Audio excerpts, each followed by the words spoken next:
From LinkedIn News, I'm Leah Smart, host of Everyday Better, an award-winning podcast dedicated to personal development. Join me every week for captivating stories and research to find more fulfillment in your work and personal life. Listen to Everyday Better on the LinkedIn Podcast Network, Apple Podcasts, or wherever you get your podcasts.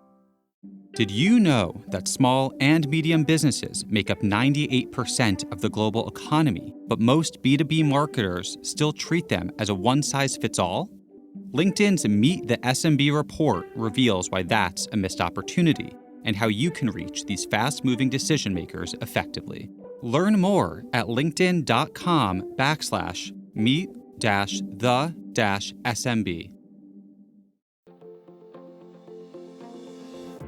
Hello, my friend, and welcome to another exciting episode of Negotiate Anything. Thanks for joining us today. With over 10 million downloads and listeners from more than 180 different countries, it's dedicated listeners just like you who have made Negotiate Anything the #1 negotiation podcast in the world. I'm your host, Kwame Christian. I'm a business lawyer, mediator, author, and the proud CEO of the American Negotiation Institute. Now, before we get into today's insightful conversation, I have a golden opportunity for those of you who recognize the power of negotiation in your professional lives. Have you ever found yourself wishing that you could navigate those high-stakes conversations with more confidence? Or perhaps you're looking to empower your team with the art of persuasion and conflict resolution. At the American Negotiation Institute, we've crafted specialized keynotes and workshops tailored for those very needs. We've transformed the negotiation skills of professionals worldwide, and we're eager to do the same for you. We believe the best things in life are on the other side of difficult conversations, and our goal is to help you improve your lives and the lives of those around you, one difficult conversation at a time. Don't let another challenging conversation leave you second guessing.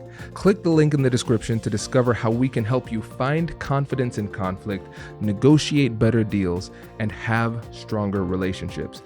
Because in the world of business, every conversation counts. And now, without further ado, let's jump into the interview. Hesha, thanks for joining us today. My pleasure. So how would you get us started by telling us a little bit about yourself and what you do? Well, I am a lawyer and a mediator, and I work in the trenches of human conflict. Doesn't that make it sound very exciting? I joke that I am basically the ER doctor of the law. That's really what mediators are. We get people at their worst: angry, fearful, greedy, arrogant, self-righteous. Negotiations have completely failed. Bring them actually back on track so World War IIIs don't happen. This is great. And so listeners, now you can see why I had Hesha on, because I am a lawyer and a former mediator as well. So this is really good. So one of the things that you talk about a lot is creating small winnable victories. And I think that's a really important mindset for people to understand. I want to get your ideas of exactly what that means and why it's helpful. So that's very good that you grabbed onto that, because that's a technique. I've done a lot of podcasts, and you're the first guy who's actually asked me about that, which I like, because that's an actual implement. How do you get things done? So look at the issues of our day: abortion, gun control, immigration. They're all big, huge things that require complex types of solutions. And what happens is that those are recipes for failure when you try to handle them big. Conflicts are eroded externally, from the outside in. So that's the benefit of creating commonalities and good communication and all the stuff that you and your listeners already know. But how do you hit that dopamine hit? Like the little chicken hitting the lever to get a pellet out. You get a dopamine hit when you have a win, any kind of win. It doesn't really matter. So even something as simple as, where would you like to sit? What would you like the temperature to be? What music would you like? What do you want to eat? Where should we start first? Even subtle, simple little things like that you think, oh, they're just pleasantries. No, they're not. When the other person gets power, they're like that chicken whacking the pellet, getting the little pellet out, and all of a sudden they get a little dopamine hit. You start giving people dopamine hits, what happens to their cortisol, to the anger management hormone? It calms down. It relaxes. Because what happens when we're in tension or conflict, we get something called ocular occlusion and auditory exclusion. That basically means tunnel vision and your ears shut down. So, and they call it, neuroscientists, shove people in MRIs, and they can study all kinds of things now. So we know how the brain works. across genders, ethnicities, ages, socioeconomic groups, education groups. It's a human being factor. So when you have this ocular occlusion, auditory exclusion shutdown mode, that creates what's called a refractory state. It lasts for about 20 minutes. So me trying to give you information, get information from you, communicate better, listen better, all the good stuff we do in negotiating and conflict resolution can't happen in that 20 minutes because you're shut down, totally shut down. So by creating small winnable victories, I avoid triggering your amygdala. I avoid that fight, flight, or freeze response. Even if we're friend or foe, you're my enemy. You're in a negotiation and I'm not going to do this win-win junk. You're my enemy. There's no win-win to the Super Bowl. I want to get what you have, or I want to stop you from getting what I have. That's a negotiation. Just ratchet it up a little bit. And then you're in conflict management. It's the same exact continuum. But if I change the power dynamic and I allow the other guy to create small winnable victories and perhaps lead him or her along to give me small winnable victories, I've actually created a pathway. And the examples I gave you were small, little, stupid things because often the problems are so hard, you can't tackle the big stuff. So tackle small, little stuff, tangential stuff, things on the outside, human being interactive stuff. You're not a morning person, so you want to start at 10:30 instead of at 9? I'm okay with that. Just that subtle little things dramatically change the dopamine response, which now we're using brain chemicals to our advantage, Chloe. That's great stuff.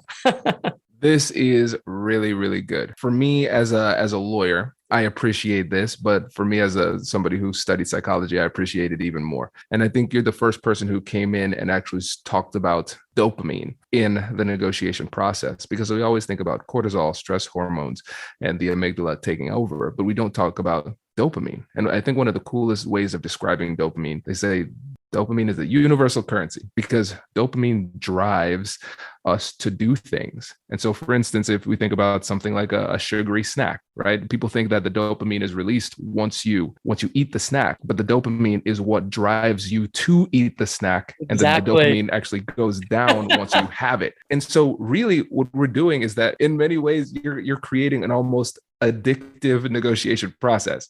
Yes. Because you're giving them that should be my doses. next book. Yeah, let me give an example to your listeners that is just so good. Let's just say apples. I like apples, 25 cents each. How many would you buy? All right, buy a couple apples. Apples, 4 for $1. How many would you buy? 35% boost in sales. Exactly the same thing. That's illogical. That's irrational. I can buy apples 25 cents each, or I can buy apples 4 for $1 and get a 35% boost in sales. That's the dopamine. It's the wanting, it's the desiring, and it's the completion of that desire that actually makes that work. But look what happens in most negotiations, whether it's a negotiation or resolving conflict or a mediation, which is all like the same continuum. I'm going to take a really hard stance. I'm going to do what they call insurance negotiating. I'm going to anchor crazy high. You're going to anchor crazy low. And then we're going to use car salesman or rug merchant salesman, along the way, which is brutal and aggressive and unsatisfying. And you never know if you left money on the table. Why? Why do it that way? Now, I will say high anchoring is a tool. There are times you use it when you get someone ridiculous. And so you have to match them in ridiculousness. But what you're really doing is matching them power to power. And then once you get the power dynamics bracketed, all right, who's going to take charge of this now? It's going to be me, because I understand the hormones and the way that the body works and the way psychology works. And I want you buying apples 4 for $1. I don't want you buying 2. I want you buying 4. And I don't care if 2 of them rot in your fridge. I want you buying 4.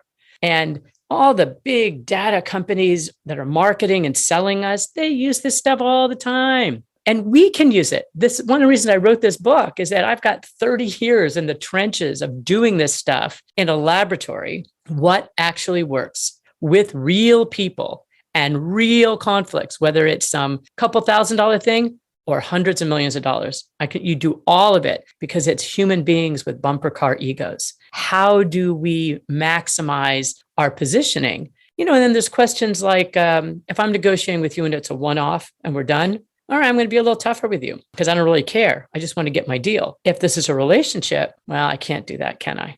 I have to be a little more careful and cautious about what we're going to do. So that's why chapter 1 of the book is speak into the ears that are hearing you. You don't use every single thing in every single situation, but when you know and you have tools that you can use, bada boom, bada bang. This is great stuff. You're way more armed going into anything. And then that's one of the reasons I named the book The Secret to Resolving Conflict and Diffusing Tension, because all conflict, every single one of it, starts with tension. It may be unexpressed, it may be quiet, but it's there.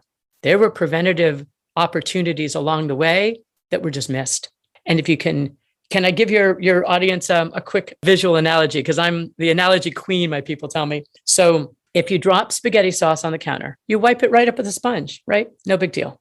You leave it overnight, what are you doing? Scraping it off with a knife. Leave it 3 months, what are you doing? It's old and moldy and gross. That, my friends, is conflict. If you can notice things when the spaghetti sauce is wet, wipe it up. Big deal. Okay, the next day, scraping it off with a knife. All right, I should have handled it yesterday, but don't wait the 3 months. You'll get it done, but it will be old and moldy and gross. And I should have made that'll be a chapter of another book. I love it. This is so helpful. And that visual is really helpful too, right? Because we have to address these things when it's easier, relatively speaking, to address it. But a lot of times our fear holds us back. And I like the fact that you're talking about tension existing regardless of the situation, because a lot of times we try to deny the fact that tension is playing a role. Can you go a bit deeper into the impact that tension has on these interactions? Hello, my friends. Before we get back to today's episode, I want to ask you a question. Have you ever wondered how to elevate your team's negotiation game and how you can help the folks on your team have better, difficult conversations? At the American Negotiation Institute, we offer transformative keynotes and workshops tailored to empower professionals with top-tier negotiation and conflict resolution skills. Whether it's a keynote for your next event or hands-on training for your team, we've got you covered. Don't just negotiate. Master the art with the American Negotiation Institute. Click the link in the description to find out more. Elevate, negotiate, and succeed. Small and medium businesses don't have time to waste, and neither do marketers trying to reach them. On LinkedIn, more SMB decision makers are actively looking for new solutions to help them grow, whether it's software or financial services. Our Meet the SMB report breaks down how these businesses buy and what really influences their choices. Learn more at linkedin.com/meet-the-SMB. That's linkedin.com/meet-the-SMB. Oh, it's huge. One, it prevents the dopamine hit, which is what you want to have. You actually get a cortisol hit, and that's not what I want you to have, because then you're going to be more rigid and more uptight and more protective and more difficult with me. I want you to be open and relaxed and calm so we can get things flowing. I want you to buy 4 apples, not 2. So I got to keep that sucker moving, don't I? So it's so important to notice it, because it also does something else. Let's say someone's getting tense. You see me. I'm upset. You're caring about that. You're trying to fix that. You're trying to resolve that. That is also a form of a dopamine hit, because think about this. How many people in their real everyday lives feel heard, valued, respected, maybe even loved? I give lots of speeches, and I always ask that question and ask people to raise their hands. Very few go up in the air. People stay in relationships that are miserable for them. They wear clothes that are uncomfortable for them. They are in jobs that they hate and they don't want to do. They will even eat food they don't like just because it's familiar to them. Why? Because it's just the status quo is what keeps ourselves calm. It keeps ourselves relaxed. You don't have to be able to do that. And so when somebody is expressing an emotion, which is all tension really is, fear, anger, frustration, it doesn't make a difference what it is. They're starting off usually quieter, but you don't see, you don't hear. So what happens? It gets louder, uglier, and more aggressive. What would have happened if we could have caught it earlier and said, I have a technique in the book called VUX, validate, understand, clarify, summarize. And for our listeners, you're going to laugh, you VUC them. Now you'll never forget that acronym, will you? I made that up on purpose. You'll never forget it. Validate, understand, clarify, summarize. You fuck them. And what happens with people is the first part of validating is if you can validate, obviously you validate. But let's make it hard. Let's do the advanced class here. What if you can't validate because I just think you're stupid or irrational or idiotic or greedy or whatever adjective you want to do? I can certainly name the emotion you're expressing. You seem angry by that. It seems frustrating to you. You seem concerned how that's going to happen. Even if the person says, I'm not angry, I'm frustrated. Okay, data, bing, bing, bing, bing, bing, bing, bing. You're frustrated. Okay, now in that interaction, Kwame, who's got the power? Me or the person who's being reacted? That's what holding the calm does, is it creates a moat around our emotions because we're human. You're human. I am. You and I both do this all day, every day. So Kwame, you and I, I'm assuming, have long, wicks on our candles before the dynamite goes, right? But I bet you anything, the right person pokes you in the right way, you're going to blow. Same with me, because I've got an amygdala. We're human. But when you say, I'm holding the calm, I'm holding the calm, I'm holding the calm, like a mantra or a talisman or a rabbit's foot, it calms you and creates a moat around those emotions. So that refractory state I talked about earlier, where the eyes shut down and the ears shut down, gives you some space. And into that space, well, I've got choices now, don't I? What am I going to choose to do? How am I going to choose to handle this? I've calmed my cortisol down. And if I can make a connection with you, bing, bing, bing, I'm that little chicken hitting the lever, I get a tiny little dopamine response because I've been successful. That's why I joke that never in the history of calming down has anyone ever calmed down by being told to calm down, right? It's just, isn't that what we all do? It's the worst thing, but I'll give our audience here the science behind it. It's not because I don't like your words or your attitude or what you're saying. It's that if I'm out of control, I'm angry, I'm frustrated, I'm whatever big emotions I have, I am out of control. Now, I'm not going to admit that to you and hush on you to tell me that. How dare you? I just get worse. So what's my amygdala doing? It's screaming, powerless, powerless, powerless, grab power, do some power, get something to make yourself be okay. That's what it's literally doing. But when you say, I'm holding the calm, I'm holding the calm, that's a power position. I got power here. I'm telling my amygdala, stand down, baby. I got this. We got this. Now, if I'm dealing with you, let's say, Kwame, you're all reactionary and upset.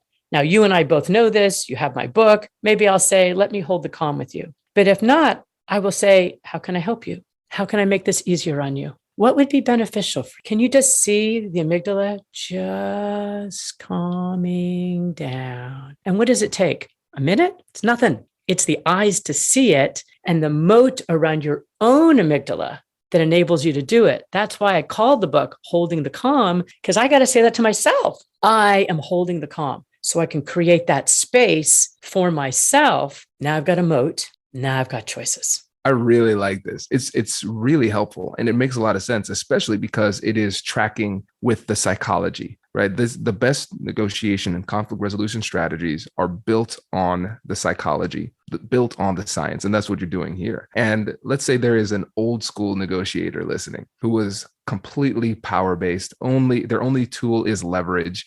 And they come from that positional bargaining type of background. And they're saying, Hesha, what you're telling me is by giving them power, we're actually helping the situation. That seems counterintuitive because if I empower the other side, won't they then use that power and leverage against me? So I want you to speak directly to that old school positional bargainer who is sounding very skeptical right now. Well, first of all, I always call my skeptics my holy skeptics. Because thank God, otherwise we'd be Mustang horses just running, off of a cliff. And what happens for people is that they do something, and if it works for them, they stick with it. But I want a toolbox. I want a hammer and a wrench and a Phillips head screwdriver and a slot screwdriver. I want a lot of tools to use in different situations. The power-based, I call it Russian negotiating. Very aggressive, very power, very leverage-based. There's a place for that. There legitimately is. There are times when that needs to be the right approach. But what I usually say is if you're going to have an iron hammer, put it in a velvet glove. So much better. You can get so much more done. And you don't know how much better it could have been if you got them to voluntarily come with you to what you wanted, as opposed to browbeating them into getting them what they wanted. And what I will say to some of our old school folks is that people don't forget resents. They just bury them away like nuts for the winter, where they get old and moldy and gross. And then they will always come back at the most inopportune time. That's the reality of it. So if you're going to do something, do it artfully. Why not? Because if you have leverage, you use your leverage tactfully, skillfully, elegantly, you're going to get more. But let's again do the advanced course. Let's say you don't really have any leverage. So you're bluffing, you're faking it that you have leverage. All right, there's a time for that. This is not Pollyanna, kumbaya. There's a time for you to do that. Better have a plan B if they call your bluff, right? So having some of these other tools and techniques at your disposal lets you diagnose better so you don't do Russian negotiating. You don't hit everyone over the head with a hammer. You use the hammer when it's appropriate. But for somebody else, that aggressive kind of leverage approach just destroys the negotiation, destroys relationships, and makes them say, you're not someone I can work with. So it's the whole squeaky wheel gets the oil, but it's also the first to be replaced kind of paradigm. I love it. And I love the fact that you said there is a place for that. And I think that's something where interest-based negotiators, people who have a more collaborative type of style, they often struggle, is because they struggle with the reality that there are some times where you have to be really, really tough. You know, I think about it, how I open gifts on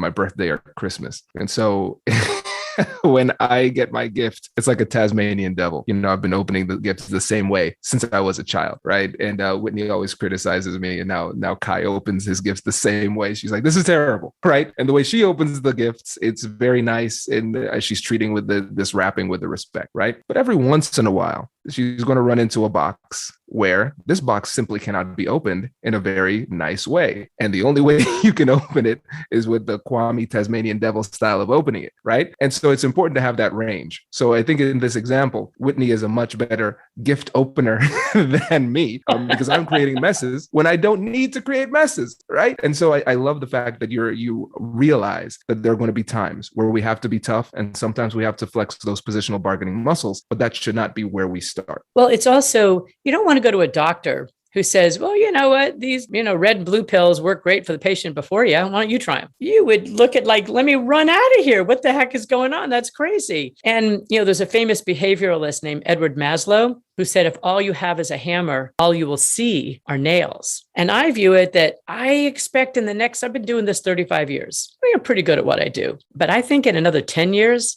I could be great at it. That's how I really look at it. I'm really curious to see how good can I get in another 10 years. So I never plateau and I never get burnt out, because I'm always investing in my own growth and in my own opportunity to learn something new, challenge something. Every negotiation, every conflict situation is a laboratory. You've got different test subjects in front of you. Play with it, see what actually happens. And so I like to have a bigger and bigger and bigger tool chest of more and more stuff. And what I would say to the audience here is, anytime you're in conflict or anytime you're in a negotiation, it's a laboratory. You've got test subjects in front of you that voluntarily give themselves to you. Try something new, experiment with a different approach. Try something different. There's something in the book I cover that I write about called Bulwarism. And Bulwar was a guy that was the lead labor negotiator for GE, decades and decades ago. And he got so tired of all the labor strife and all the difficulty. And he said, you know what? I'm just going to come up with a fair thing and say, that's it. That's the proposal. No more discussions. Discussions are off. Well, I'm sure that people listening are laughing already. Did that succeed? No, it was a spectacular failure. Why? Let's say it was fair. Let's say it was reasoned. Let's say it even had lots of Excel spreadsheets and data charts. It had all this good kind of stuff, because it made the opponents feel powerless. I got the power. I'm going to impose it on you. So now it doesn't matter if it's fair or it's reasonable. I had no part in it. I had nothing to do with it. It's now a violation of federal labor standards to even engage in that anymore, because it's presumed bad faith. So here's this guy who thought he was doing something really brilliant. Colossal failure, because he doesn't understand human beings. That's what's so important. My husband is an airline pilot, and all the big airlines have trainings that they call human factors. The cockpit's all set up beautiful. Everyone is technologically advanced. They can push 9 billion buttons all over the place. But the human factor is, how do people screw up? How does a plane land where they didn't put the landing gear down? Now, Big airlines don't do that anymore. But you know how often that happens? I'm busy. I'm not thinking. I'm not paying attention. So you know what they did? The little lever for the landing gear used to be a lever. They made it round like a wheel. So you can see if the wheel is up or the wheel is down. Subtle, small things like that deal with human factors. And what I tell people is I've been mediating now, over 30 years. I've done, God, tens of thousands of cases. And I say one basic truism. You take the exact same facts, you change the human beings around the table, you got yourself a different game. And that is absolutely critical. Why all this touchy-feely communication garbage that we all have to do, yada, yada, yada, is critical because it's diagnostic. So if I'm listening to you whine or argue or complain, I could sit and argue in my head, or I can sit, and do that kind of nonsense. Or I can look at it as a diagnostic. What are you saying? What are you not saying? How are you saying it? Does your body language match your words? Does it match what I think your self-interest is? And can I give another analogy, another visual? Because I love that for folks. And hopefully you're listening, you're not eating, because this is an alert. This is going to be disgusting. So imagine you go into the ER and you get a stomach ache and you go, bleh, and you vomit. Now, all of us would go, oh God, gross. And we look away, but not the ER doc. She looks at it. Does it smell right? Are there pills in there? Is there metal in there? Is the color wrong? It's a diagnostic for her. So what is it for those of us in the soft sciences, which is mediation, negotiation, lawyering, conflict resolution, psychology, tension, HR, and just general leadership? All of that, high emotions are vomiting. And what we tend to do with high emotions is calm down, get a hold of yourself, which is, of course, we've learned, freaking the amygdala out, which just makes it feel more powerless. But then on top of that, it does no good at all. And I'm throwing away this fantastic diagnostic tool that has landed in my lap because you're telling me one thing, your body language is telling me something else. You're not talking about this thing that I think that thing is probably more important than the thing you are talking about. Why are you focusing on that thing? Oh, let me pull that thread and see where that puppy leads me. Who's got the power in that encounter? The person who can hold the calm. That's why I wrote this book for everybody, that you don't need some master class. You don't need a PhD. You don't need to take some certificate from somewhere. It's not that hard. You just have to have somebody look at, we've been, cavemen and cavewomen eating with our hands. Here's a fork, a spoon, chopsticks, a knife. Like these are things you can use to make your life better, that are battle tested, that work. Anyway, that was kind of a long answer to a short question. No, I love it. This was really, really helpful, Hesha. And I think a lot of listeners are saying, I need more of this because we're struggling with our difficult conversations. Emotions are really challenging to deal with, and they're looking for a tool. Before you go, do you have any suggestions for a book that they could read that helps people to, hold the calm or something like that? Well, for sure. That's a lovely lead into my book. Thank you all so much. The book is called Holding the Calm, The Secret to Resolving Conflict and Diffusing Tension. And I'll tell you, I insisted with the publisher that it be in paperback and it'd be under $20. I wanted it cheap and I wanted it easy and I wanted it accessible for people to get. And I wanted them to be able to buy one for the crazy sister-in-law and the difficult boss and the horrible neighbor, so that there was a lexicon that people could talk about. And then what I do also is, if you go to my website, holdingthecalm.com, and it's calm, CALM. So holdingthecalm.com, they can sign up, and every month, or quite frankly, whenever I feel like it, I just send stuff out for free.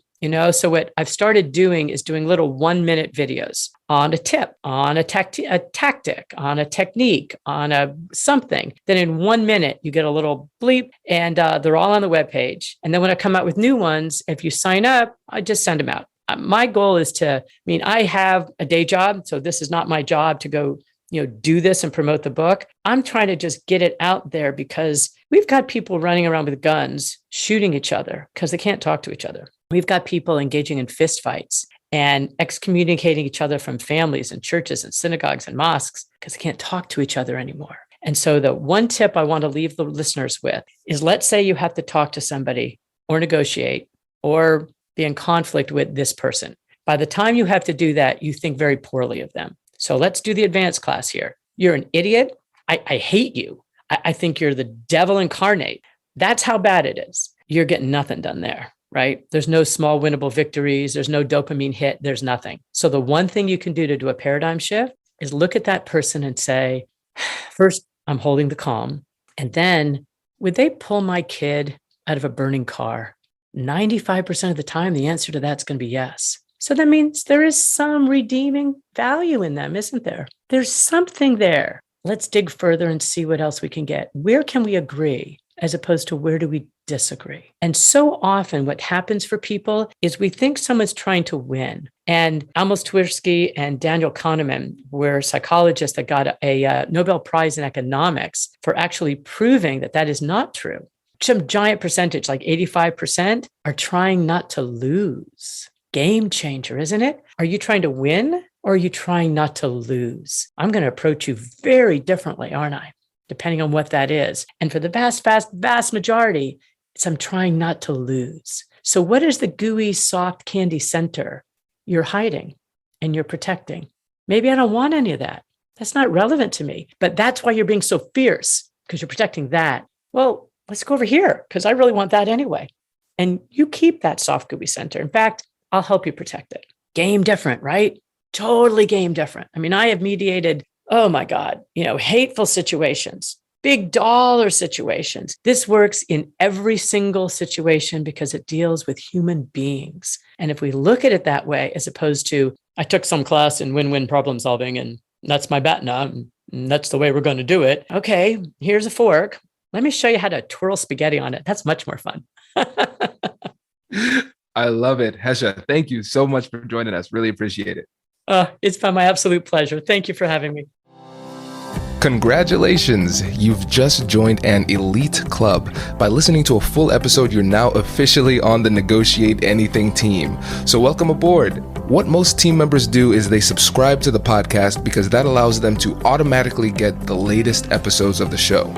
The best things in life lie on the other side of difficult conversations. Keep learning, keep practicing, and keep getting better. Your relationships will improve, your career will soar, and you'll have the confidence you need to get the most out of these crucial conversations. Again, thank you for joining the team. We're excited to have you, and I will see you in the next episode. I'll catch you later.